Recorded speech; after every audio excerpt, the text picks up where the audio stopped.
Então, como diria o professor Girafales, diria eu, dizendo eu, uma das coisas que vai manter a unidade territorial, ou seja, fazer com que o Brasil não se divida em vários países, é a monarquia que nós tivemos aqui, de 1822 até 1889. Esse é o período monárquico do Brasil. Ele vai com Dom Pedro I, ele vai passar por três processos. Dom Pedro I, o período regencial e Dom Pedro II. Por causa desse período, isso vai sufocar várias e várias tentativas de separação, por parte de algumas partes do território. Tá? A gente vai ter revoltas, né, que pensam em se fragmentar, se separar do Brasil. Bom, coisa importante que a gente tem que saber. A participação das elites e a ausência da participação popular. Durante a monarquia do primeiro reinado, isso daqui é um ponto-chave para a gente entender. Como que a prova cobra isso para você? A prova cobra isso para você falando que Dom Pedro I, agora, com a independência, vai ter uma grande participação popular, ele vai ser um líder populista. Não, isso é mentira, tá? A prova vai te confundir nesse ponto. Teve qualquer coisa falando de populismo no primeiro reinado? Cai fora, essa questão tá errada. Ela é o gabarito se for errado, se estiver pedindo para você achar a incorreta. A manutenção da estrutura socioeconômica do período colonial. É igual eu falei para vocês. O ciclo econômico ali é agrário, a base é agrária, mantém a mão de obra do escravismo, o latifúndio, mantém o domínio da oligarquia. O que é uma oligarquia? Grandes famílias controlando meios rurais, como os latifúndios. É um produto de agro de exportação, ou seja, é um produto que é pensado basicamente para ser produzido aqui e mandado para outros lugares. E são produtos primários. A gente não tem investimentos, por exemplo, no primeiro reinado, de indústrias. Afinal de contas, a Revolução Industrial já aconteceu, mas nem de perto a gente tem uma indústria aqui. A gente vai ter as primeiras indústrias lá com Mauá, tempo pra caramba lá para frente. Tá? Então, esse Dom Pedro I, ele mantém muitas das características da colônia aqui. A diferença é a política internacional agora, que a gente não vai ter mais interferência de Portugal. O que acontece no primeiro reinado com algumas resistências internas e internacionais, como reconhecimento? Primeiro, a gente tem revoltas no norte e no nordeste, tá? A gente vai ver um pouquinho adiante. A reação e formação de tropas mercenárias, ou seja, o governo agora ele vai precisar de apoio militar. E com isso, Dom Pedro I, por exemplo, ele forma tropas mercenárias. Seriam tropas paramilitares, milicianas, né, que são fora da legalidade, por assim dizer. Tá? E em meados de 1823, o controle do imperador, que a gente vai ver certinho quando a gente for falar da Constituição. Reconhecimento internacional. Os Estados Unidos reconhecem em 1824 a independência do Brasil e o Império do Brasil, tá? Um dos primeiros países. Os Estados Unidos sempre apoiou as independências da América. Aí você fala, professor, então os Estados Unidos é bonzinho, porra. Não, cara. Pensa comigo. É aquele mesmo lugar. Se tiver um outro país controlando um território, é uma parte do território, são várias pessoas que moram nesse território que você não pode fazer negócio. Você não pode comercializar, você não pode fazer nenhum tipo de acordo, nem político, nem econômico, nem militar, nem nada. Então isso para os Estados Unidos é péssimo. E os caras já sabiam disso desde o início. Né? A América Latina tem uma resistência em função do governo adotado no Brasil. Afinal de contas, estava surgindo várias repúblicas na América Latina. E o Brasil com modelo imperial, um modelo monárquico, não, isso daqui não agradava muito. Mas também ficou por pouco tempo, né? E a gente foi aos poucos sendo reconhecidos internacionalmente por esses governos aqui da América Latina. A Europa aguardava que Portugal reconhecesse o Brasil. Assim que Portugal reconhecesse, a Europa como um todo, os outros países que compõem a Europa, reconheceriam, então, a independência do Brasil. Portugal fez o acordo da indenização em 1825, daqueles 2 milhões de libras esterlinas, que hoje daria caraiada de dinheiro, se naquela época, imagina, só pra gente ter uma ideia, hoje, uma libra esterlina custa, se eu não me engano, a última vez que eu vi, tava 5 e pouco, R$ 6. Tá? Depois dá pra gente dar uma olhada na internet. Uma libra esterlina. Uma. Tá? E os caras pagaram nessa época aqui 2 milhões de libras esterlina, como um acordo lá. Só para a gente ter um reconhecimento dessa independência do Brasil, a separação não foi tão pacífica, porque Dom Pedro, igual eu falei para vocês, ele contratou alguns mercenários, né, fez uma organização, comprou alguns navios para reforçar, por exemplo, algumas revoltas que surgiram no norte, né, no nordeste, ali no Pará. Os Estados Unidos foi o primeiro a reconhecer, como eu falei para vocês, né, a famosa doutrina Monroe lá, da América para os americanos, dentro daquela história que eu contei para vocês, né, de que se aquele território ele for independente, é muito melhor para eu adotar algumas relações comerciais, econômicas, políticas, militares e assim por diante. Então é interessante que a gente não tenha colônias, né? A gente está saindo desse modelo. E os Estados Unidos, que era uma colônia da Inglaterra, sabia muito bem que a independência era um ponto-chave para o desenvolvimento, tanto dela quanto das outras nações.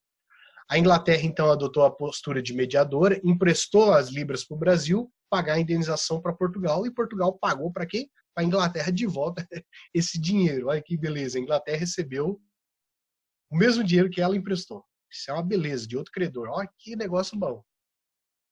O Tratado da Paz e da Aliança, a Inglaterra, assim, então, transforma-se na tutora da nova monarquia, ou seja, ela irá ajudar, até belicamente, se precisar.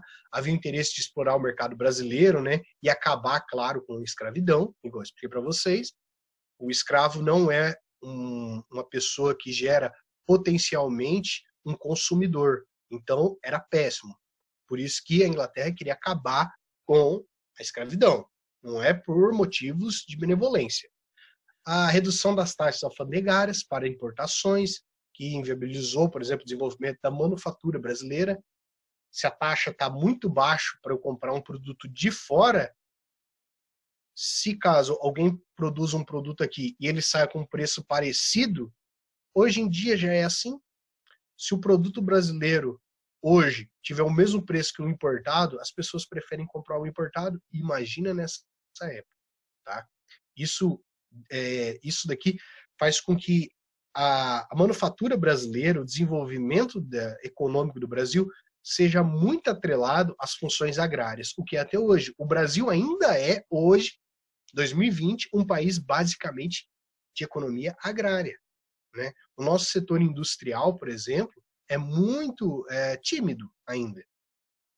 E, claro, o endividamento do Estado brasileiro, por causa da indenização, abarcando a sua dívida externa. Acontece uma parada aqui que é muito louco, né? Porque se o Brasil se torna independente em 22, tornou independente. Estamos SUS agora? Beleza. Mas quem é a lei? O que a gente vai fazer? Por quê? Antes a gente seguia os mandos do governo brasileiro. E agora? Como é que faz? O governo português mandava as cartas, né, de recomendação e como seriam as leis, e a gente cumpria. Mas agora, se o Brasil é independente, a gente não pode mais seguir as leis de lá. Então vamos fazer uma Assembleia Constituinte. Vamos sentar e escrever uma nova Constituição. No caso, a primeira Constituição do Brasil. Então, em 1823, marca essa data porque não é a data da Constituição. Vai acontecer uma cagadinha aí.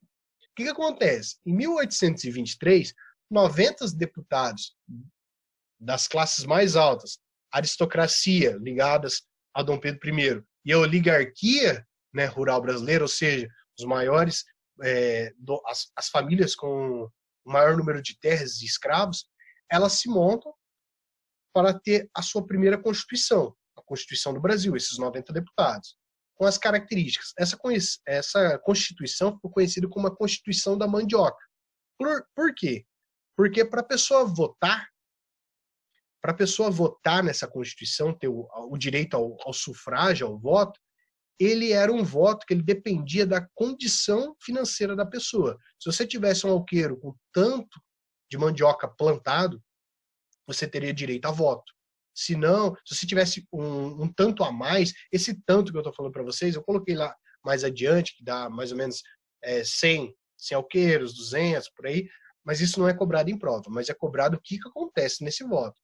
Então, era baseado na sua renda através da mandioca, se você poderia votar ou não. Claro que só pessoas livres, homens, né, brancos, livres e com dinheiro que poderia votar. Tranquilo? Aí a gente tinha, né, o anticolonial, que era a exclusão dos portugueses da administração, e o anti-absolutista, que dividia os poderes do imperador com o parlamento. Isso daqui eram características dela. O voto, igual eu falei para vocês, e o anticolonial excluía os portugueses, ou seja, falar português, você é um estrangeiro, você não vai estar na administração. E, nesse caso, Dom Pedro I não era excluído, por quê? Porque ele é considerado agora um brasileiro. E anti-abolicionista. Isso dividia os poderes do imperador com o parlamento. Quais poderes? Judiciário, legislativo e executivo. Só que começou uma briga entre a aristocracia e a oligarquia para saber exatamente quais são os pontos, e Dom Pedro estava vendo assim, cara, eles vão dividir tanto esses poderes que eu, na real, eu não vou mandar nada.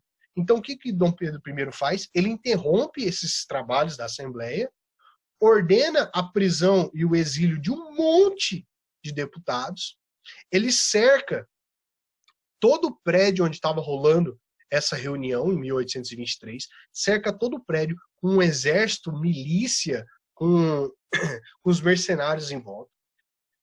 Dissolve, então, essa reunião, fala para os caras sair, e ainda, diz a história, tá? Isso daqui é meio que uma piada, né? Não se sabe exatamente se aconteceu dessa forma, mas diz que na hora dos deputados saírem do prédio, tinha que falar salve o imperador. Se o deputado não falasse o salve o imperador, tá, pensa comigo. Todos os deputados que estavam lá dentro estavam puto da cabeça, porque os caras ficou lá horas e horas, e depois o Dom Pedro mandou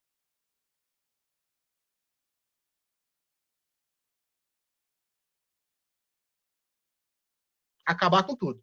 Falar, já levava uma camaçada de borracha nas costas para dar uma esquentada no lombo. Diz a lenda, né? Claro que isso daí não tem documentos históricos, isso daí é repassado através de histórias orais, né? Mas só para a gente ter uma curiosidade. Então, ele dissolve essa Constituição, fala, não quero desse jeito, porque afinal de contas vai dividir muito os meus poderes. E o que ele faz? Ele faz o seguinte, vamos entender quais eram os grupos perfeitos lá dentro, estava lá certinho quais são os grupos. Tinha um partido formado pela maioria portuguesa, que era favorável até uma recolonização desses deputados, que fazia parte ali, tanto da aristocracia quanto da oligarquia. Eles eram favoráveis até uma recolonização. Isso daqui era o mínimo, tá? Era o menor partido, menorzinho, quase não tinha força dentro dessa primeira ideia de Constituição. Tinha o Partido Brasileiro, que era aquele lá de José Bonifácio, que era favorável ao liberalismo econômico e uma autonomia administrativa, ou seja, cada província, não temos estados aqui, estados a gente só vai ter lá com a República, cada província aqui, ele teria autonomia para administrar a sua província. Igual, meio parecido com o que é hoje os estados, com a gente tendo governadores, por exemplo, podendo governar o estado do Paraná. No caso, a província do Paraná, a partir de 1853, a data de formação do estado do Paraná. E os liberais radicais, que eram já republicanos, defensores de transformações socioeconômicas, né, e até contrários ao Dom Pedro I. O que ele faz, então? Dom Pedro I dissolve aquela de 1823, manda todo mundo embora, manda entrar a galera e fala assim, ó, e aí, rola um salve ao imperador? Se rolar, beleza, se não rolar, lombo nas costas. E ele, um ano depois, aí você vai marcar no seu caderno, em 1824, ele instaura, né, ele vai colocar, então, o termo correto é outorgar. O que é uma outorgar? Outorgar significa você impor algo. Por exemplo, quando vocês se formarem agora no terceiro ano, o diretor ou o professor que ficar responsável por entregar o título do segundo grau para vocês, ele vai outorgar esse título a você. Quando você se formar na faculdade, o presidente lá dos professores, do seu curso, do seu futuro curso, ele vai outorgar o cargo a você. O diploma de um engenheiro agrônomo, o diploma de um arquiteto, por aí vai. Outorgar é impor. Quando a gente usa a palavra promulgar, quer dizer que houve um debate, é democrático. A nossa Constituição atual, aqui de 1988, ela é promulgada, ou seja, houve um debate, o povo comentou, divulgou, houve ali uma resposta entre deputados, senadores, entre a população, houve uma conversa. Aqui não, aqui é outorgado, ou seja, Dom Pedro chegou e bateu o pau na mesa e falou assim, vai ser assim. Primeiro, a coisa mais é o primeiro e a coisa mais importante, só isso. Agora são 4 poderes. Não é aquele do Montesquieu que ele dividiu em 3, não, que era executivo, legislativo e o judiciário.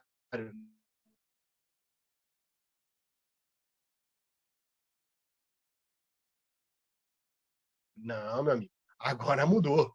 Tendo ele e os ministros como parte do executivo, o legislativo, os deputados e os senadores, o judiciário, os juízes e os tribunais.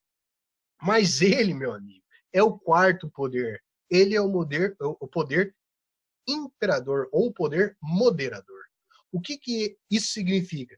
Significa que se algum deputado e algum senador fez alguma lei e foi aprovada, por exemplo, essa lei lá no Congresso, ele pode olhar a lei e falar assim, não gostei, rasguei. Se alguém for condenado em território brasileiro, e ele for amigo do imperador, ele vai lá e anula a decisão do judiciário. Se algum ministro coloca qualquer decisão dentro do território, ele pode acabar com essa decisão. Ou seja, o poder moderador dele pode subjugar os outros 3 poderes. Isso é o ponto mais importante que a gente tem que saber dessa primeira Constituição, de 1824. Essa é a Constituição que mais dura na história do Brasil. O Brasil teve 7 constituições, tá? De 1824, se quiser anotar, isso aqui é interessante porque ele começou a cair nos vestibulares agora, principalmente por causa que a gente está falando de um nacionalismo, né? Está revivendo um nacionalismo nesse momento político no nosso país. Então, as constituições voltaram a cair nos vestibulares. A primeira Constituição que a gente tem é de 1824. A segunda, ela vai ser de 1891. Depois, isso daí já no período republicano, ou seja, a gente já tinha república. Depois a gente tem lá com Vargas, em 1934, a terceira Constituição. O Vargas dá um golpe nele mesmo, vira um ditador em 1937. Ele faz a 4ª Constituição. O Vargas cai um ano depois, em 46, é redemocratizado o país e tem uma nova Constituição em 1946. Depois, no período da ditadura militar, em 1967, a gente tem uma outra Constituição e depois, na redemocratização do nosso país, em 1988, a gente tem a última Constituição, que é a que está atual. Beleza? Essas datas aí perdão, essas datas aí são importantes para vocês pensarem sobre ela. E caso vocês queiram, eu posso comentar uma por uma, para a gente saber o que estava acontecendo, por que elas se formaram desse jeito, dessas 7 constituições. Agora está começando a ser cobrado em vestibulares, né? E no Enem. Bom, nessa Constituição de 1824, então, a gente tem que saber exclusivamente desse primeiro ponto. Aí, é necessário você saber dos 4 poderes. Tranquilo? O executivo, imperador e ministros, legislativo, Câmara de Deputados e Senadores, judiciário, juízes e tribunais, e o moderador, que é o imperador, podendo dissolver qualquer um dos outros poderes. Ou seja, na prática, isso aqui é uma monarquia plena, velho. O cara pode mandar do jeito que ele quer e todo mundo tem que obedecer. Simples assim. Nessa Constituição também ficou evidenciado que teria as eleições indiretas para deputados, eleitos de paróquia e de província, e o voto era censitário. Como assim? Uma pessoa votar, por exemplo, na paróquia, ele deveria ter 100 mil contos de réis. Para ele votar para um governador de província, por exemplo, ele teria que ter, no mínimo, né, 200 mil contos de réis como renda. Para deputado, 400 mil contos de réis, e para senador, 800 mil contos de réis. Tranquilo? E aqui está a cartinha da primeira Constituição do Brasil. Beleza? Tá. Aqui a gente chega, né, em alguns pontos que eu coloquei para vocês, para a gente entender essa Constituição aqui mais a miúde, né, que ela foi outorgada, que ela foi imposta em 25 de março de 84, estabelecendo os pontos como voto unitário e hereditário, né, o governo monárquico unitário e hereditário, o voto censitário, descoberto, isso aqui é importantíssimo. O voto não era secreto. Você tinha que falar para todo mundo no dia da votação para quem você ia votar. Você já pode imaginar o tanto de ameaça e o tanto de voto que as pessoas eram obrigadas a votar, né? Você imagina isso.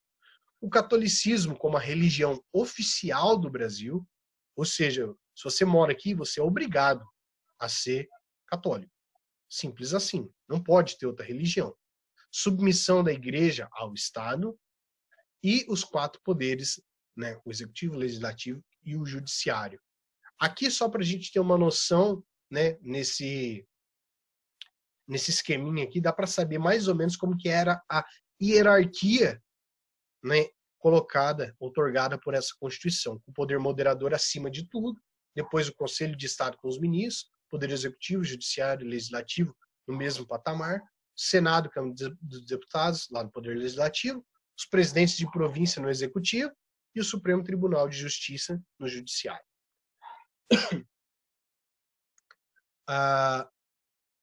Dentro dessa Constituição era dividido em 3 grupos, né? Os cidadãos. Primeiro, os passivos que não alcançavam a renda suficiente para ter direitos políticos. Os ativos volantes, que era renda suficiente para votar. E os ativos eleitores elegíveis, que tinha renda para votar e poder ser votado. Ou seja, ele podia se candidatar a um cargo. Mas daí a renda era gigantesca. Logo, é uma forma de para que Dom Pedro mantenha só pessoas ricas e influentes do lado dele, né? O descontentamento, né?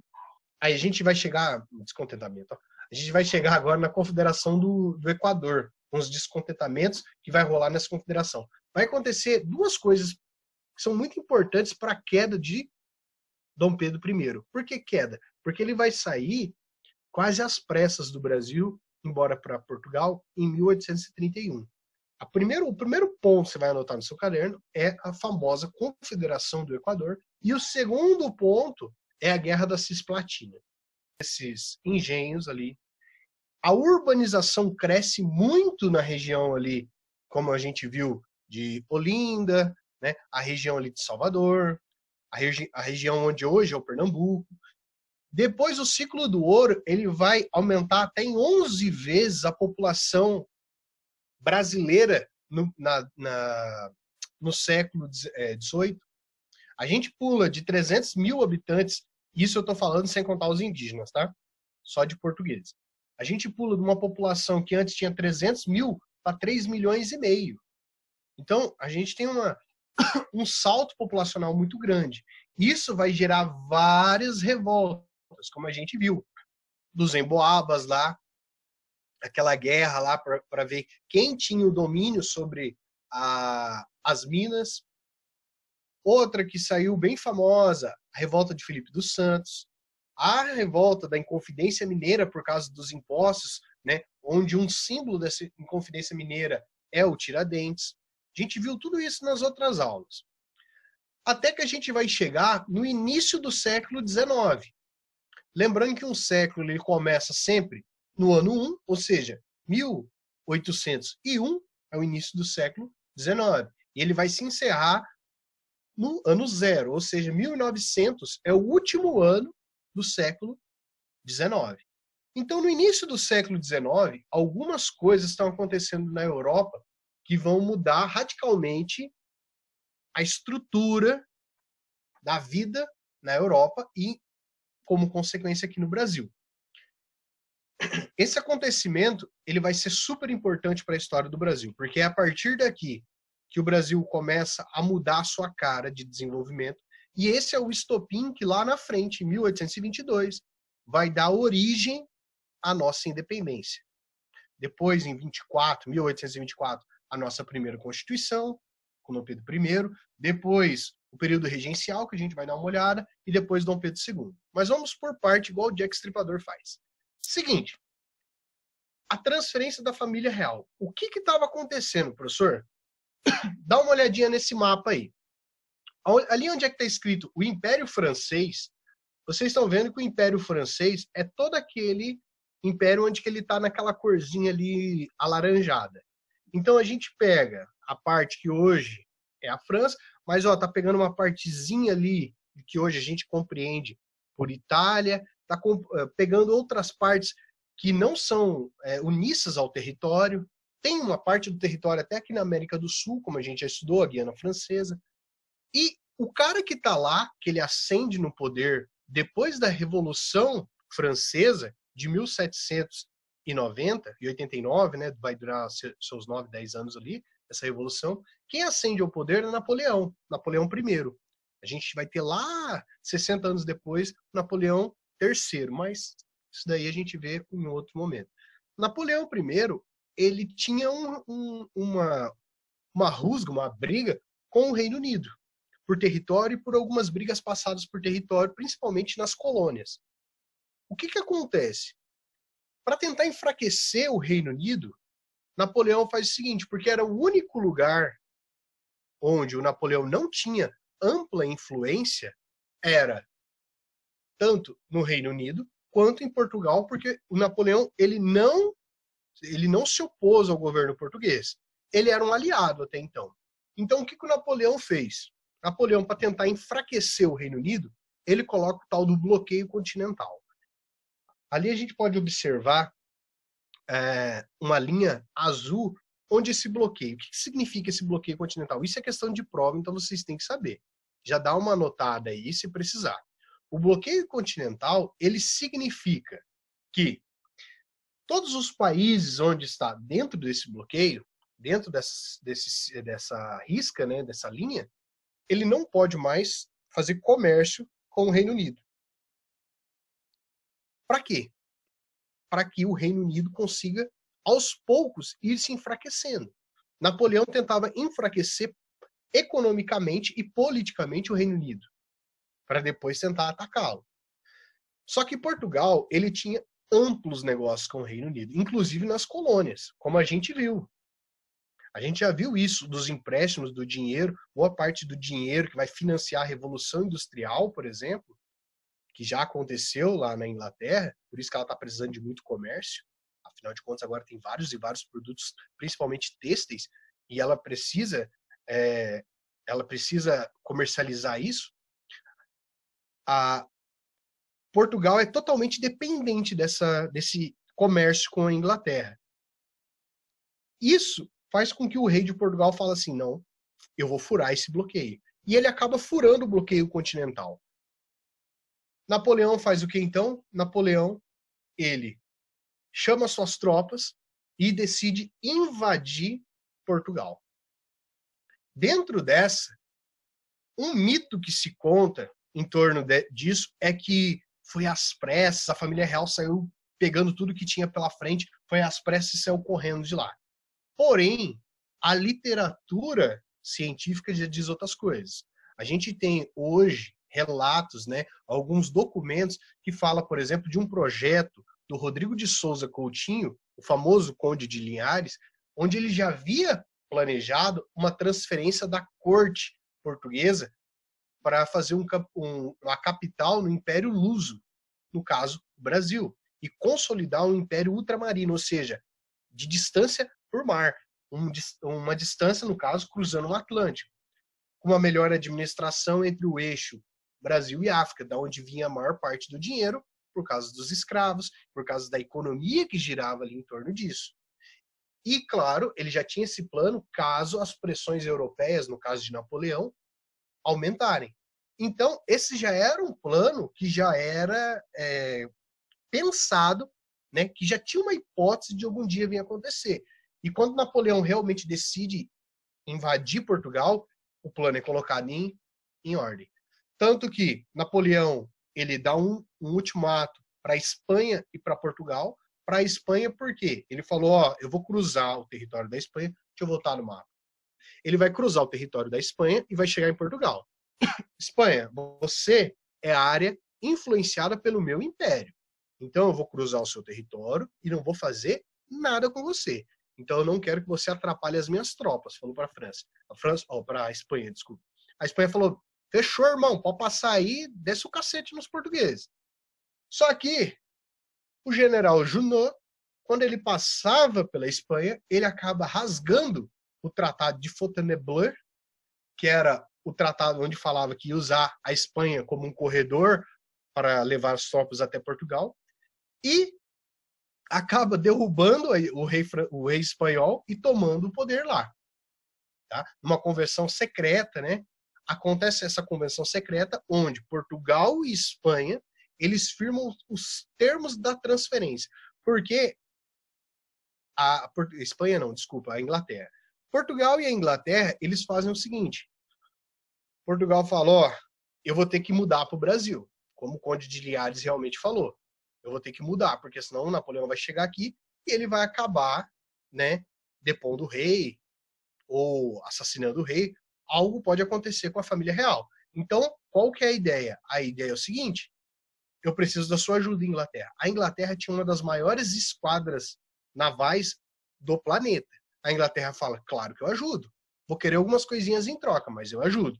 Então, na convenção secreta, eles firmam os termos, né, dessa transferência e a Inglaterra escolta toda a tripulação que vai embarcar em 10, 15 caravelas, né, com mais ou menos a família real, os nobres daquela região e muita coisa, como a gente vai falar, vem até um zoológico junto.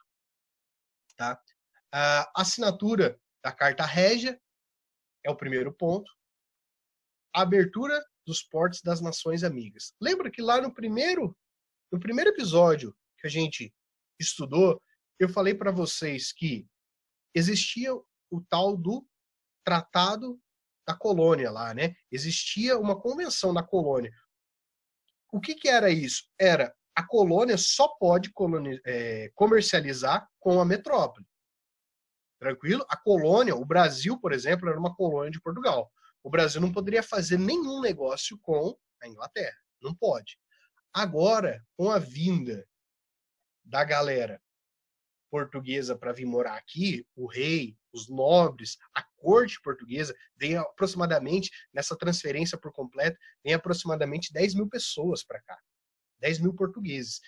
Isso faz com que haja o fim do pacto colonial, abrindo os portos às nações amigas. O que significa isso? Agora o Brasil pode negociar com outras nações que não seja só Portugal. Isso enfraquece demais a colônia, o pacto colonial, né? E fortalece a galera aqui do Brasil. Isso daqui já é o primeiro ensaio para a independência do Brasil. Em 1810, Portugal e Inglaterra assinam o Tratado de Aliança e Amizade, Comércio e Navegação.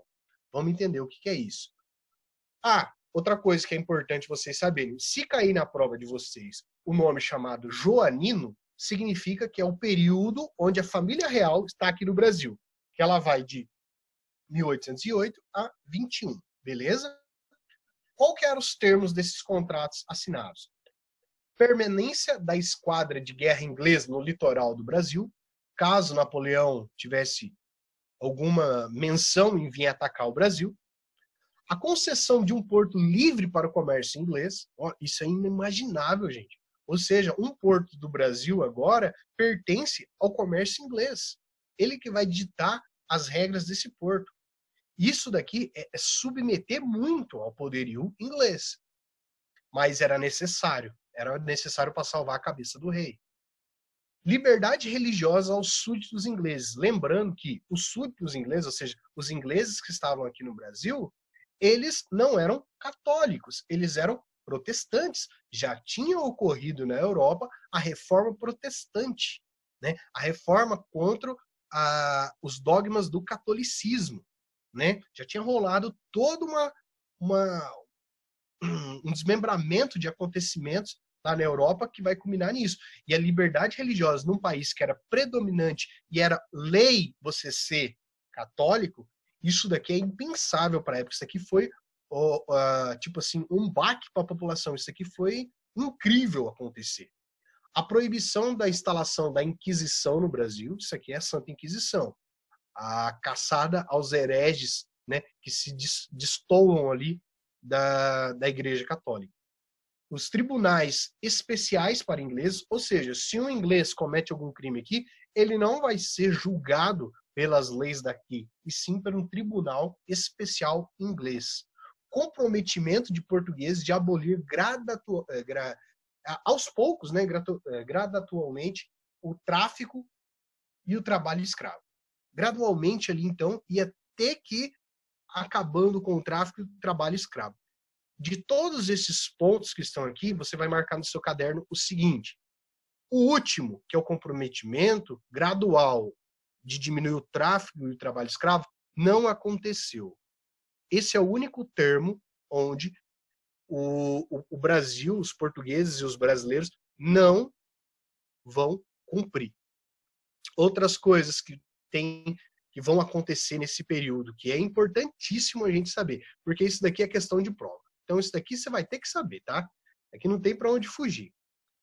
Concessão de tarifas alfandegárias, de preferência para a Inglaterra, de 15%, para os portugueses, 16%, e para outras nações, 24%. Deixa eu explicar isso. Se um produto vier da Inglaterra, o imposto que esse produto vai ter é de 15%. Se ele vier de Portugal, 16%. E de outras nações, 24%. Agora, imagina a galera portuguesa que ficou em Portugal. Essa galera estava extremamente puta da vida, mas emputecida mesmo. Por quê? Primeiro, o rei abandonou eles. O rei, quando ele saiu daqui, ele levou um zoológico, ele levou uma biblioteca inteira, ele levou boa parte das riquezas em ouro acumuladas, ele levou as maiores obras de arte, ele levou todo o arcabouço cultural de escrita que tinha lá, as obras mais importantes trouxe para cá, uma biblioteca inteira. E agora, quando eu quero exportar um produto para lá, onde o rei do meu país está, ele entra mais caro do que o produto da Inglaterra. Cara, isso revoltou demais da conta os portugueses que estavam em Portugal. Afinal de contas, o rei agora, ele está abrindo as pernas geral para a Inglaterra. Né? 15% é 1% a menos. 1% não é muita coisa, professor. É, mas se a gente levar em consideração todos os produtos vai ser taxado com 1% a mais, isso daqui acaba, sim, impactando e muito na economia. Sem contar que o seu rei fugiu, não está mais do seu lado. Né? E como eu falei para vocês, a Inglaterra cuidou de levar todo o acervo de livro, obras de arte, animais. Velho, os caras trouxeram animal da Europa, que não conheciam o clima tropical. Os animais chegaram aqui, uma cacetada morreu. Trouxe a corte inteira, os nobres, trouxe, olha, muita coisa fútil foi trazida para cá. E os pobres, a galera, a ralé, as castas mais baixas, foram ficando à mercê de quem? Lá do Napoleão. Uma crise, né, acontece em Portugal nesse momento. Cria-se também aqui no Brasil uma organização política e administrativa. A criação do Banco do Brasil é nesse período, a criação das escolas de medicina da Bahia e do Rio de Janeiro e uma biblioteca real, onde a gente tem livros até hoje. Real, que eu quero dizer, é uma biblioteca idealizada pelos reis, né? Ou seja, era o acervo pessoal da corte, né, portuguesa. Bom, aí a gente tem a fundação da Escola Nacional de Belas Artes, a criação da imprensa régia, o apoio à vinda das missões artísticas e científicas estrangeiras para o Brasil, o incentivo a estrangeiros se fixarem no Brasil. Agora o Brasil não é mais um lugar onde vem só a ralé, os degredados. Não, agora já começa-se a ter um incentivo para vir para cá. E agora o ponto mais importante, que você vai colocar aí no seu caderno, vai marcar a data. O Brasil deixa de ser colônia com a elevação do Reino Unido de Portugal e Algarves. O Brasil ele passa a ser um reino, agora, unido a Portugal e Algarves, que é outra colônia portuguesa. Ou seja, agora o Brasil não é mais uma colônia de Portugal. Isso vai acontecer, essa assinatura de elevação, né, vai acontecer em 1815, com a elevação do Brasil a Reino Unido, a Portugal e Algarves. Expedições militares são enviadas para a Guiana Francesa para combater os franceses e irritar Napoleão, né? E na Cisplatina, região hoje onde é o Uruguai, para tentar conquistar aquelas terras onde o Império Espanhol estava ganhando terreno. Que depois isso daqui vai causar muita dor de cabeça para Dom Pedro I. Bom, nesse período todo, acontece a insurreição pernambucana, ou Revolução Pernambucana. Não confunda, por isso que lembre da data. Já aconteceu, já teve esse nome para trás, né? Então, marca a data, 1817. O que era isso? Ela tinha ideias emancipacionistas, ou seja, de emancipação desse território, né? Separação, influência iluminista, tudo isso determinado, né, por causa daquele movimento que estava acontecendo na Europa, o movimento da razão, que eu já expliquei para vocês em outras aulas.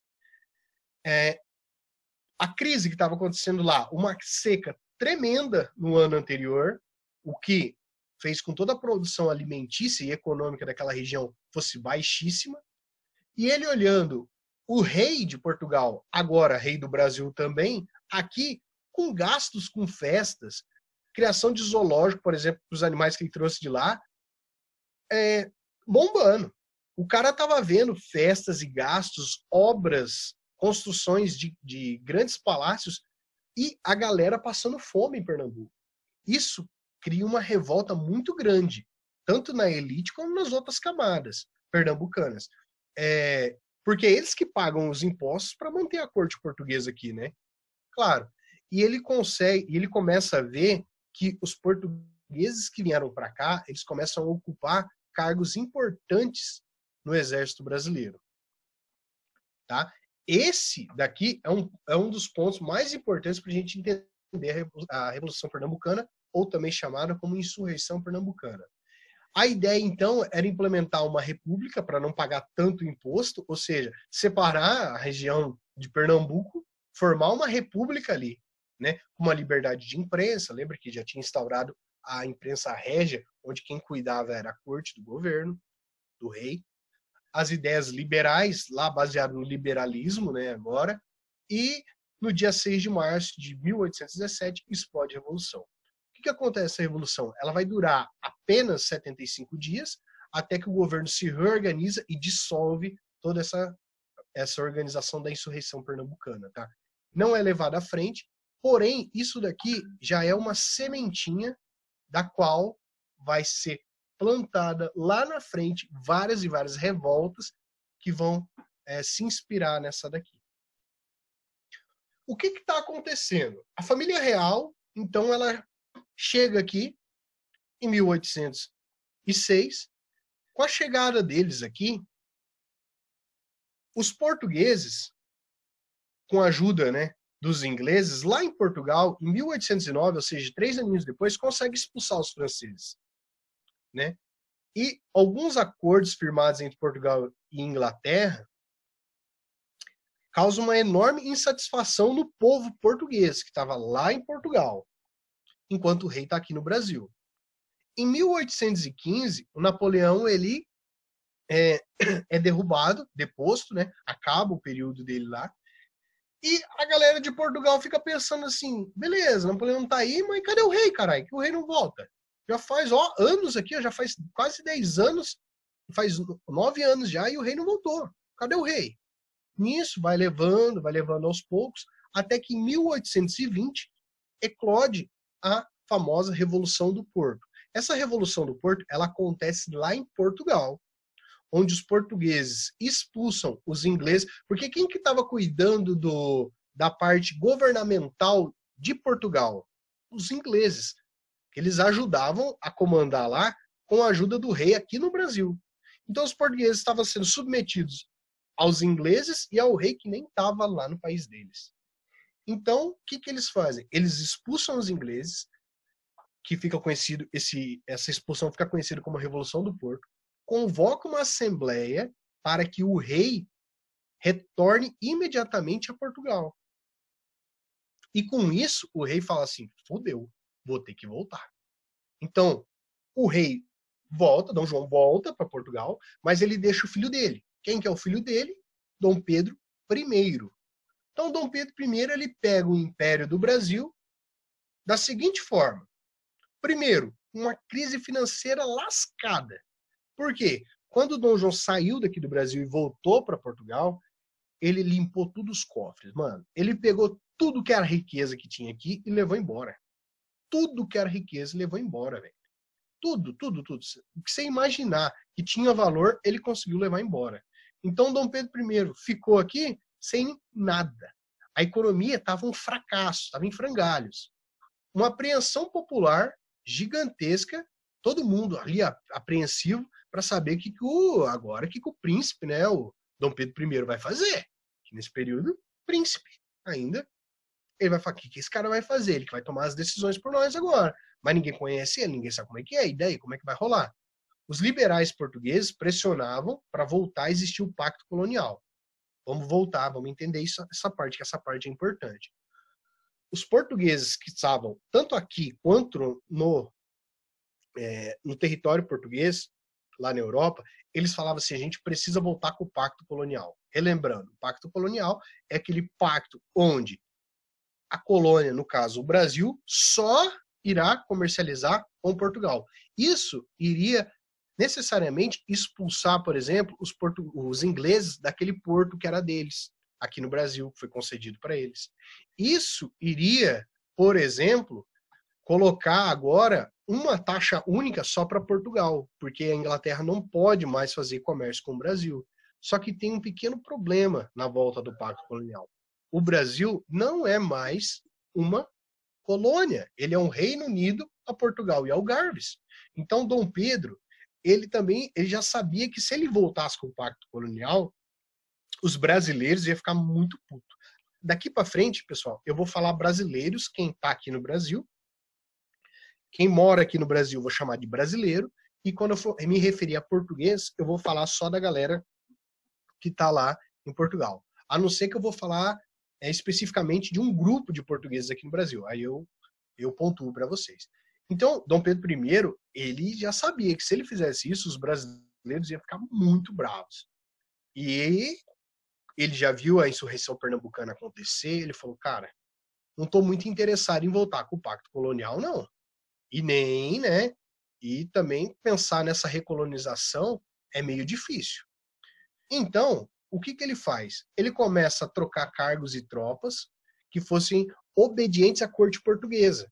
E começa a ser implantada uma força para Dom Pedro voltar para Portugal, para frear isso e eles conseguirem, de novo, colocar o pacto colonial.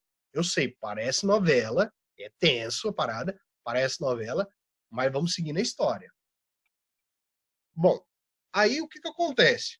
Dom Pedro I, em toda essa crise que estava surgindo, surge um cara chamado José Bonifácio, esse homem bonitão que está aí no canto direito da sua tela superior. Esse cara, José Bonifácio, ele era um cara muito articulado, muito inteligente. E era um cara também que, com certeza, né, tinha uma retórica, um miguezão muito foda. O cara sabia articular e ele sabia uma coisa, velho, manipular as paradas. O cara era foda. E o que ele faz? Junto com o Partido Brasileiro, que vai surgir, idealizado pelo José Bonifácio, ele tinha duas ideias centrais nesse Partido Brasileiro. Esse Partido Brasileiro era favorável à monarquia constitucional, ou seja, era favorável que a gente tivesse um imperador, um rei, tranquilo, né, através de uma constituição, através de leis que ele deveria seguir.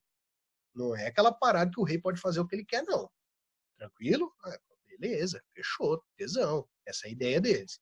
E ele tinha que ter representantes de grupos agrários no governo, né? Tinha que ter um respaldo de deputados, senadores, por exemplo, de grupos agrários que comandavam a estrutura econômica do Brasil naquele momento. Então, o que o partido faz? Ele consegue levantar 8 mil assinaturas, lembrando que esse daqui é um período onde a maioria absoluta, quase, da população era analfabeto, então você juntar 8 mil assinaturas nesse período era muita coisa, e leva para que Dom Pedro não voltasse a Portugal, né, e ficasse aqui no Brasil. Então ele começa a manipular o quê? Dom Pedro I, começa a pensar, fala, Dom Pedro, ó, tem 8 mil assinaturas, a galera quer você aqui, velho, fica aqui. E o Dom Pedro, príncipe na época, o cara foi ganhando, né, respaldo, foi se idealizando dentro dessa ideia, e no dia 9 de janeiro de 1822, Dom Pedro I diz uma das frases mais famosas da história do Brasil, que é aquela: como é para o bem de todos e felicidade geral da nação, estou pronto. Diga ao povo que fico. Esse ficou conhecido como o famosíssimo Dia do Fico, né? Daí, o que acontece?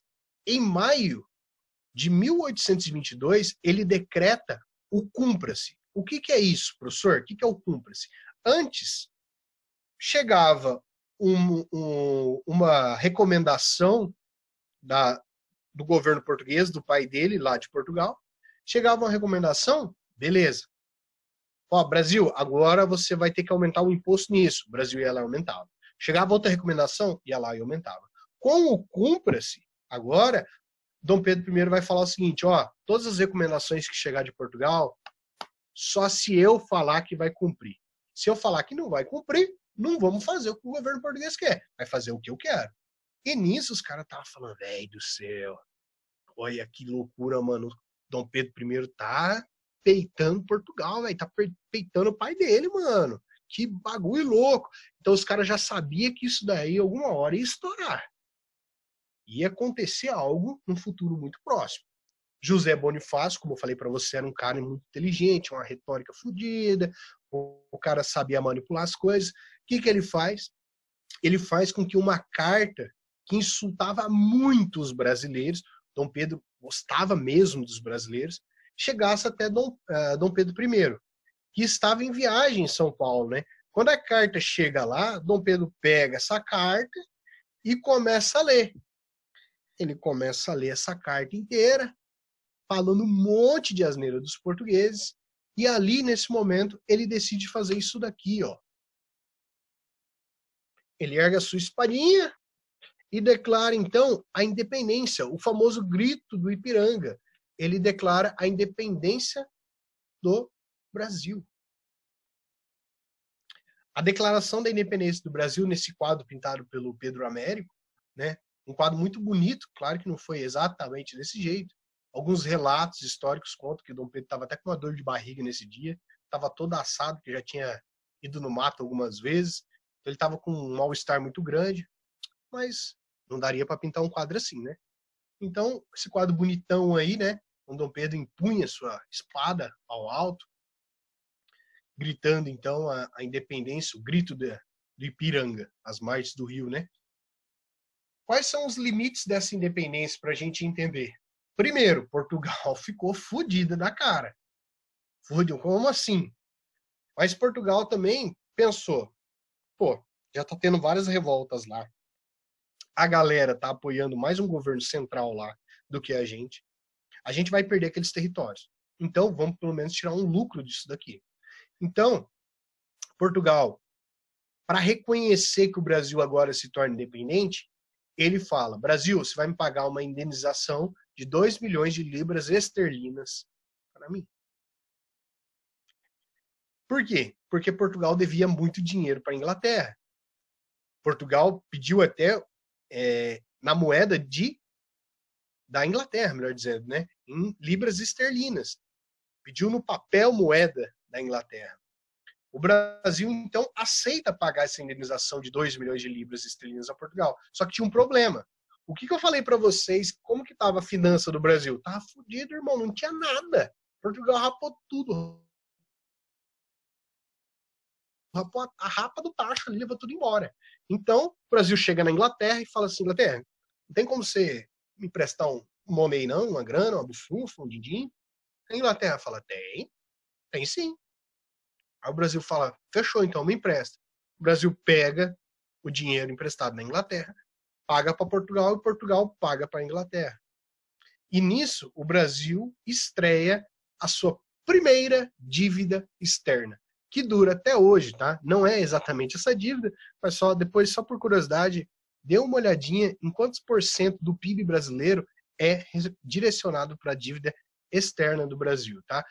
Vocês vão se assustar, vocês vão se assustar.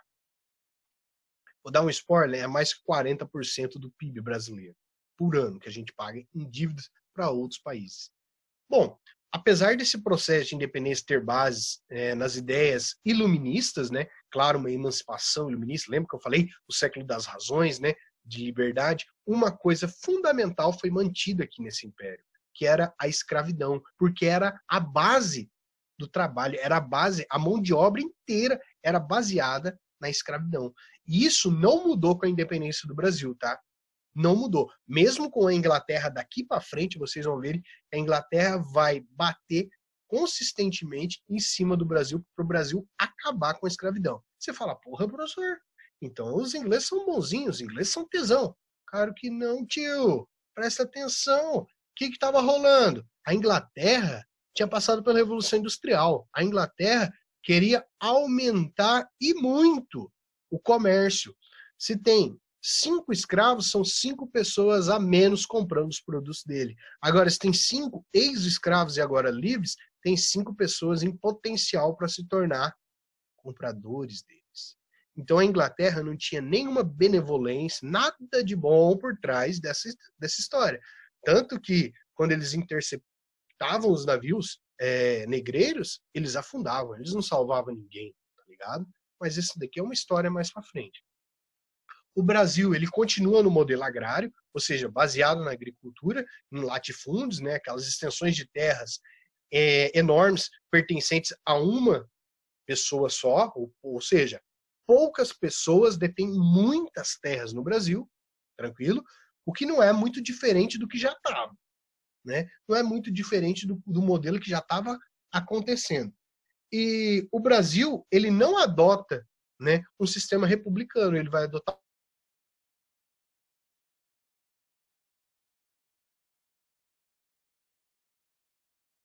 o quê? Um sistema de monarquia. Agora tem um problema que vai surgir. Aqui, claro, né, mostrar a primeira bandeirinha nossa, que é essa bandeira bonitinha, a bandeira do Império do Brasil, 7 de setembro de 1822, bandeira com brasão, bonitão aí, fazendo uma referência à família real. Aqui, né, um quadro referenciando quando Dom Pedro foi coroado, Dom Pedro I foi coroado no Brasil em dezembro de 1822. E o primeiro reinado, aqui nesse momento, em 1822 até 1831, ou seja, é muito pouquinho tempo que Dom Pedro I vai passar no poder. Lembrando que quem vai passar muito tempo no poder, que a gente vai escutar esse nome, é Dom Pedro II, tá? Dom Pedro, que é o filho dele.